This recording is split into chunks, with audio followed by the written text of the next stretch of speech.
जय हिंद। बुरा जो देखन मैं चला, बुरा ना मिलिया कोई, जो दिल खोजा अपना, मुझसे बुरा ना कोई। आज के इस वीडियो में हम लोग जानने वाले हैं कि जीवन में असली स्वतंत्रता क्या होता है। हमने बहुत सारे महंतों से बात करने का प्रयास किया और उनसे एक सवाल पूछा कि क्या आपने ईश्वर को देखा है। वे कहते हैं नहीं। फिर वे हमसे सवाल करते हैं कि क्या आपने अपने परबाबा को देखा है। मैंने कहा नहीं। फिर वे कहते हैं कि क्या आपके परबाबा नहीं थे। हमने कहा थे। लेकिन ये कौन सा जवाब हुआ साहब। मैं आपको एक कहानी के माध्यम से समझाता हूँ। एक बार एक वैज्ञानिक ने अंधविश्वास का प्रयोग करने के लिए एक बार एक पेड़ पर एक लकड़ी के नीचे बहुत सारे केले को उन्होंने लटका दिया और उसके नीचे 4 बंदर भूरे रंग के रख दिए। पहला बंदर जैसे ही केले तक पहुंचने का प्रयास कर रहा था, तब तक ले वैज्ञानिक ने ऊपर से पानी की बरसात करा दिया इनके ऊपर। यह बंदर ऊपर चढ़ नहीं पाया। फिर दूसरा बंदर जैसे ही चढ़ने का प्रयास किया, फिर वैज्ञानिक ने बारिश करा दिया। फिर तीसरा बंदर ने जैसे ही चढ़ने का प्रयास किया, फिर वैज्ञानिक ने बारिश करा दिया। चौथा बंदर चढ़ने का प्रयास कर रहा था, लेकिन वैज्ञानिक ने कोई बारिश नहीं किया। लेकिन इन तीनों बंदरों को पता हो गया था कि ऊपर जैसे ही चढ़ेगा तब पानी का बारिश होगा। इन तीनों बंदरों ने चौथे बंदर का पैर पकड़ करके खींच दिया और चढ़ने नहीं दिया। फिर वैज्ञानिक ने इस भूरे रंग के बंदर को हटा करके इसके स्थान पर एक नए काले रंग के बंदर को ला करके रख दिया। एक काले रंग के बंदर को कुछ पता नहीं था, लेकिन जैसे ही इसने चढ़ने का प्रयास किया, इन तीनों बंदरों ने इसका पैर पकड़ करके खींच दिया। फिर वैज्ञानिक ने एक और भूरे रंग के बंदरों को हटा करके उसके स्थान पर काले रंग के बंदर को फिर से ला दिया। फिर यह बंदर जैसे ही ऊपर चढ़ने का प्रयास किया, फिर इन दोनों बंदरों ने इसका पैर पकड़ करके नीचे खींच दिया। फिर वैज्ञानिक ने एक और काले रंग को बंदर को लाया और भूरे रंग के बंदर को हटा दिया। फिर इस काले रंग के बंदर ने जैसे ही चढ़ने का प्रयास किया, तब इस बंदर को पता हो गया था कि ऊपर चढ़ने पर उसको मारना है और गोल पकड़ करके खींच देना है। ये बंदर और यह बंदर दोनों मिलकर के इसका पैर पकड़ करके खींच देता है। फिर वैज्ञानिक एक और भूरे रंग के बंदरों को हटा देता है और इसके स्थान पर काले रंग के बंदर को ला देता है। लेकिन इन चारों बंदरों को यह पता होता है कि ऊपर चढ़ना क्यों है, लेकिन यह पता नहीं होता है कि ऊपर चढ़ने से क्या दिक्कत हो सकती है। लेकिन ये चारों बंदर इस केले तक नहीं चढ़ते हैं और आपस में ही लड़ाई करते रहते हैं। इसी तरह से कुछ हमारे पूर्वज के कुछ घटना सत्य हुए होंगे, लेकिन आगे चलते चलते उस घटना दूसरे रूप ले लिया होगा और हम उसी रीति रिवाज को आज तक ढोते आ रहे हैं। हम आपको व्यवहारिक रूप में समझाने का प्रयास करते हैं। अगर किसी व्यक्ति के हाथ में या पैर में 5 से 6 उंगली हो जाए तो हम उसे विकलांग कहते हैं। वहीं आज किसी गाय के 4 से 5 या 6 पैर हो जाए तो हम कहते हैं कि वो कामधेनु गाय है, और लोग उसे गाड़ी पर लाद करके ला करके गांव-गांव घुमाते हैं और साधु बन करके आते हैं और कहते हैं कि धन दिए धन ना घटे, नदी न घटे नीर, अपनी आंखें देख लो कह गए दास कबीर। कह करके लोगों से उस गाय को दिखा करके बहुत सारे रुपया को एकत्र करते हैं। और उस रुपया को ले जा कर के गांजा, चिलम आदि अनेक गलत काम करते हैं। इसलिए उन सब व्यक्तियों को रुपया देने से बचना चाहिए और उस गाय को ऑपरेशन करा करके ठीक करना चाहिए और उसे खुले में छोड़ देना चाहिए ताकि वह अपनी स्वतंत्र दुनिया को जी सके। किसी भी इंसान को बंधन अच्छा नहीं लगता है। अगर किसी तोते को पिंजरे में बंद कर दिया जाए तो उसे अच्छा नहीं लगता है। इसलिए मैं लोगों से कहना चाहता हूँ कि किसी भी बेजुबान जानवर को पिंजरे में ना बंद किया जाए, क्योंकि अगर एक चूहे को पिंजरे में रख दिया जाए और उसे प्रतिदिन अच्छे और ताज़े खाना दिया जाए, फिर भी वो चूहा कुछ दिनों में मर जाएगा, क्योंकि चूहा का कर्म है कुछ ना कुछ कुतरते रहना। अगर वह नहीं कुतरेगा तो उसके दांत बड़े होकर के ऊपर वाले जबड़े में धंस जाएगा और उस चूहा का मृत्यु हो जाएगा। और जो भी साधु लोग आते हैं और कहते हैं कि धन दिए धन ना घटे, नदी ना घटे नीर, अपनी आंखें देख लो कह गए दास कबीर, तो उनसे कहिएगा कि कबीरदास यह भी कहते हैं कि साधु भूखा भाव का, धन का भूखा नाही, जो धन का भूखा होए वो तो साधु नाही। ऐसा नहीं है कि सारे साधु सन्यासी लोग गलत ही होते हैं, कुछ बहुत अच्छे भी होते हैं। इसलिए हमारे अंदर ज्ञान का प्रकाश होना बहुत ज़रूरी है। अगर हम लोग गृहस्थ जीवन में हैं और कोई व्यक्ति द्वार पर अगर भूखा आ जाता है तो पहला कर्तव्य है कि उस व्यक्ति को भोजन कराना। इस पर एक कहानी है कि दो व्यक्ति जिनका मृत्यु हो जाता है और वह भगवान के पास जाता है तो भगवान पूछते हैं कैसा रहा सफ़र। पहला व्यक्ति कहता है कि कैसा जीवन दिए थे भगवान, एकदम नर्क जैसा था। इस बार जीवन दीजिएगा तो ऐसा दीजिएगा कि हर कोई हमको सिर्फ दे ही, हम किसी को ना दें। भगवान ने कहा ठीक है। दूसरा व्यक्ति से भगवान ने पूछा, दूसरा व्यक्ति ने कहा जीवन एकदम से सुखमय रहा, इस बार कुछ ऐसा दीजिएगा भगवान कि कुछ गरीब लोगों का मैं मदद कर सकूं, मैं कुछ देने का प्रयास कर सकूं। भगवान ने कहा ठीक है। दोनों व्यक्ति का जन्म हुआ, जिस नगर में दोनों व्यक्ति का जन्म हुआ, पहला व्यक्ति जो कुछ लेने के लिए कहा था वो भिखारी बन गया उस नगर का, और दूसरा व्यक्ति जो कुछ देने के भाव से ईश्वर से प्रार्थना करता है वो उस नगर का सेठ बन जाता है। इसलिए कुछ देने का प्रयास करें अगर गृहस्थ जीवन में है तो। और कुछ दान दे करके भी कभी घमंड नहीं करना चाहिए कि हमने ही दिया है, क्योंकि हम निमित्त मात्र हैं।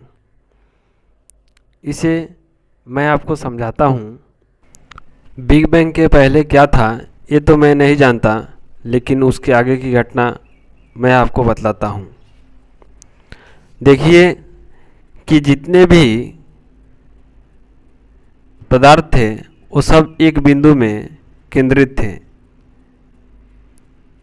इस छोटे से बिंदु में द्रव्यमान असंख्य एवं ताप असंख्य था। इसमें एक महाविस्फोट हुआ। इस महाविस्फोट से असंख्य गैलेक्सी का निर्माण हुआ। एक गैलेक्सी में 100 अरब तारे होते हैं। हम लोग जिस गैलेक्सी में रहते हैं उसे मंदाकिनी कहते हैं, और हम लोग के पड़ोसी जो गैलेक्सी हैं उसे हम लोग देवयानी कहते हैं। और हम लोग के मंदाकिनी गैलेक्सी में एक तारा है जिसे हम लोग सूर्य कहते हैं, और इसके बहुत सारे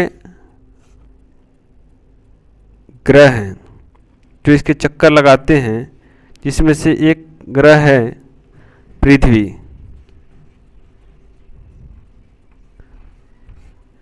ऐसे इसका आकार पृथ्वी का मंदाकिनी गैलेक्सी में देखा जाए तो मटर के दाने के आकार जैसा है।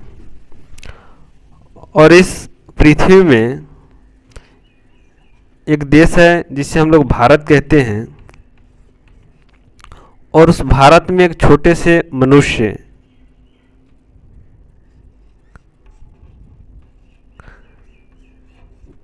यह कहे कि सब कुछ हम ही कर रहे हैं या देने वाले हम ही हैं, तो यह अहंकार का प्रतीक माना जाएगा। कहा जाता है कि बदन मेरा मिट्टी का, सांसें मेरी उधार है, घमंड करूँ तो किस बात का, यहाँ हम सब तो किराएदार हैं।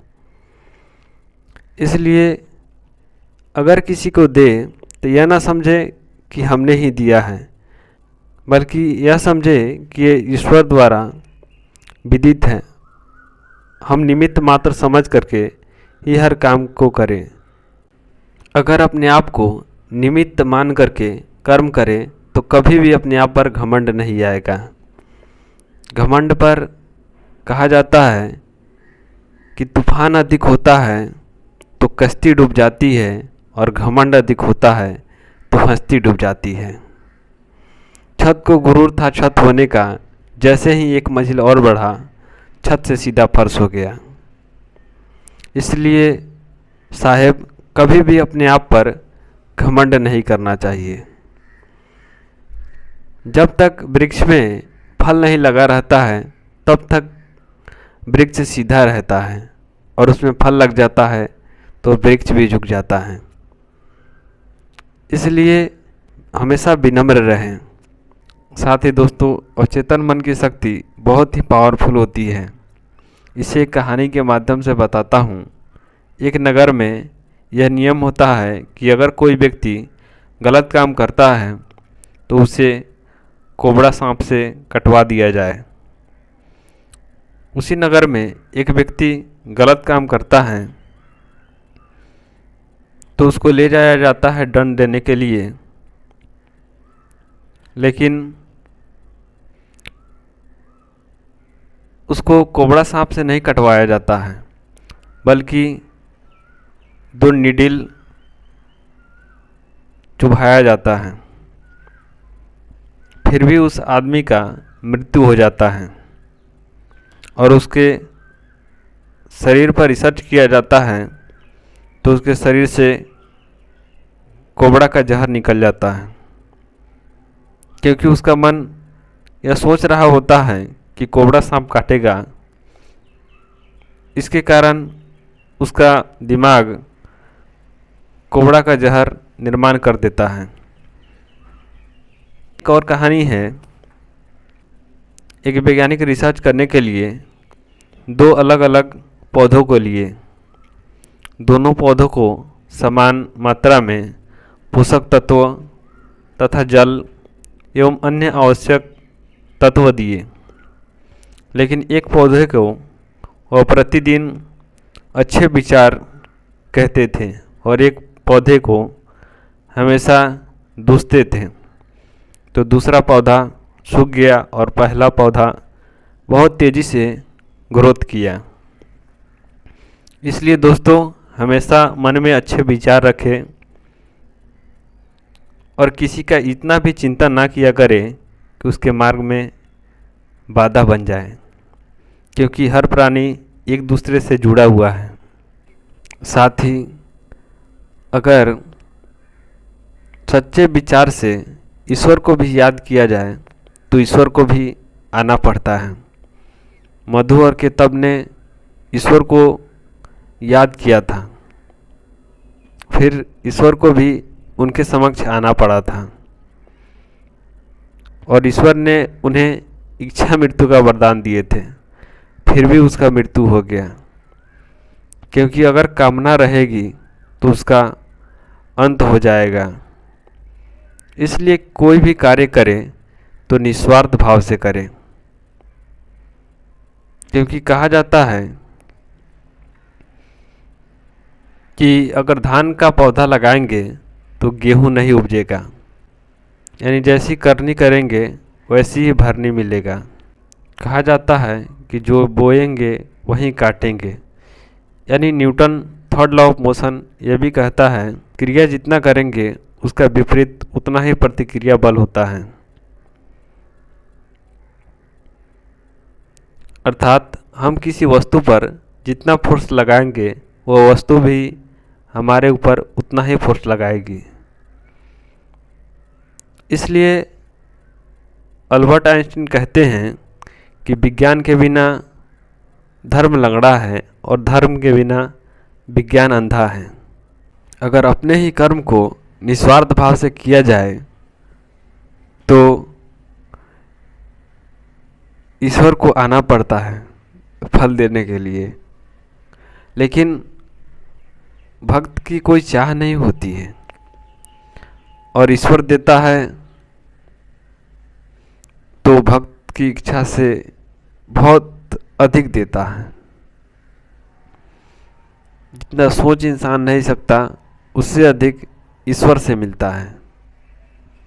इसलिए अपने कार्य को करें तो उसमें निस्वार्थ भाव से करें, और यह तभी संभव है जब व्यक्ति स्वतंत्र हो। अगर कोई व्यक्ति बंधन में हो तो वह यह सब नहीं सोच सकता है। इसलिए जीवन में स्वतंत्रता बहुत ज़रूरी है। ये दुख, ये दर्द, ये सब तेरे अंदर हैं। तू बनाए इस पिंजड़े से बाहर निकल के देख, तो अपने आप में एक सिकंदर है। खुद ही स्वतंत्र रहो और दूसरों को भी स्वतंत्र बनाओ। ये सामान क्यों है, आफत में जान क्यों है, मच रहा बवाल क्यों है, उल्टा ये दिमाग क्यों है, आसमां को छू कर देखा, तारों की चली हमारी जान पर भी नचे हम, जीत बातों से यारी। साहेब, जिस चीज़ को समझना चाहते हैं उस चीज़ में वक्त देना पड़ता है। मैं भारत को समझना चाहता हूँ साहेब, इसलिए मैं इसका भ्रमण करना चाहता हूँ। और जो चीज़ जितना जल्दी प्राप्त होता है वो उतना ही जल्दी नष्ट होता है। जैसे एक चूहे का धड़कन बहुत तेज़ी से धड़कता है और एक कछुआ का धड़कन बहुत धीमे गति से चलता है, और उसके जीवन काल में ज़मीन आसमान का फ़र्क होता है। उसी तरह से साहेब इस मोबाइल में हर चीज़ है। अगर किसी स्थान के लोकेशन के बारे में जानना होता है तो गूगल मैप के ज़रिए हम बहुत जल्दी से ही जान सकते हैं, जिससे लोगों से बात करने का मौका बहुत कम मिलता है। इसलिए अगर जीवन को अच्छे से अनुभव करना है तो इस मोबाइल को छोड़ना पड़ेगा। इसलिए साहब मैं इस मोबाइल को छोड़ना चाहता हूँ। इसलिए साहब भारत की आवाज़ वीडियो को यहीं पे स्थगित करता हूँ, ताकि भारत को बहुत ही अच्छे तरीके से समझ सकूं। और आप लोगों से एक निवेदन करता हूं कि आप लोग भारत के बारे में अपने अनुभव को हमारे समक्ष प्रस्तुत करने का प्रयास करें, और डिस्क्रिप्शन में अपने अनुभव को शेयर करें, ताकि हम भारत को अच्छे तरीके से कैसे समझ सकते हैं। साथ ही साहब कुछ अनुभव को मैं आपके समक्ष रख रहा हूँ। अगर कोई व्यक्ति समंदर के किनारे जा कर के बैठा है और वह समंदर को देखता है, पानी एकदम से स्थिर रहता है, लेकिन ऐसा थोड़ी है साहब कि उसके अंदर के जो पानी है वो गतिशील नहीं है। उसी तरह से हमारे शरीर में हर क्षण पुराने सेल मर रहे हैं और नए सेल का निर्माण हो रहा है, और कुछ देर बाद हम लोग देखते हैं कि उस समुंदर से कुछ पानी के लहरें उठते हैं, और लहर उठते हैं तो उससे बूंद बनते हैं। लेकिन उसे हम लोग नाम दे देते हैं कि वह बूंद है, और वह जैसे ही बूंद समंदर में फिर मिल जाते हैं तो फिर से वो समंदर बन जाते हैं। उसी तरह से हम लोग परमात्मा से अलग है तो हम लोग मनुष्य, जानवर या अन्य प्राणी हो सकते हैं, और फिर हम फिर उसमें मिल जाएं तो फिर हम लोग परमात्मा के अंश, परमात्मा बन सकते हैं। लेकिन बीच में हम अपने विचार, अपने संस्कार, अपने अनुभव को इस दुनिया के समक्ष रखने आते हैं। इस वीडियो को देखने के लिए धन्यवाद। जय हिंद। सर्वे भवन्तु सुखिनः, सर्वे सन्तु निरामया, सर्वे भद्राणि पश्यन्तु, मा कश्चित् दुःखभाग् भवेत्। ओम शांति शांति शांति। आप लोगों ने बड़े ध्यान और धैर्यपूर्वक हमको देखे, सुने, समझे, इसलिए हम आपका आभारी हैं। धन्यवाद। उठो साथियों समय नहीं है, उठो साथियों समय नहीं है, यह शोभा सिंगार का। आज चुकाना है ऋण हमको भारत माँ के प्यार का। आज चुकाना है ऋण हमको माँ के दिए दुलार का। जान हथेली पर रख कर चलना है मैदान में, फर्क नहीं पड़ने देना है देश धर्म की शान में। सबके आगे एक प्रश्न है, सबके आगे एक प्रश्न है, सीमा पर अधिकार का। आज चुकाना है ऋण हमको भारत माँ के प्यार का। आज चुकाना है ऋण हमको माँ के दिए दुलार का। जन जन के हाथों में हम हिम्मत का हथियार दें, जो भी दुश्मन चढ़कर आता उसको बढ़कर मार दें। समय नहीं है फूलों के, समय नहीं है फूलों के, अब अंगारों के हार का। आज चुकाना है ऋण हमको भारत माँ के प्यार का। आज चुकाना है ऋण हमको माँ के दिए दुलार का। सबसे बढ़कर शक्ति समय की आज हमारे पास है, हमें खून से अपने लिखना आज नया इतिहास है। दुश्मन घुस आया भीतर तो, दुश्मन घुस आया भीतर तो, क्या होगा घर बार का। आज चुकाना है ऋण हमको भारत माँ के प्यार का। आज चुकाना है ऋण हमको माँ के दिए दुलार का।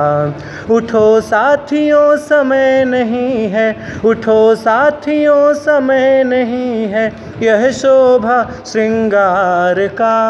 आज चुकाना है ऋण हमको भारत माँ के प्यार का। आज चुकाना है ऋण हमको माँ के दिए दुलार का।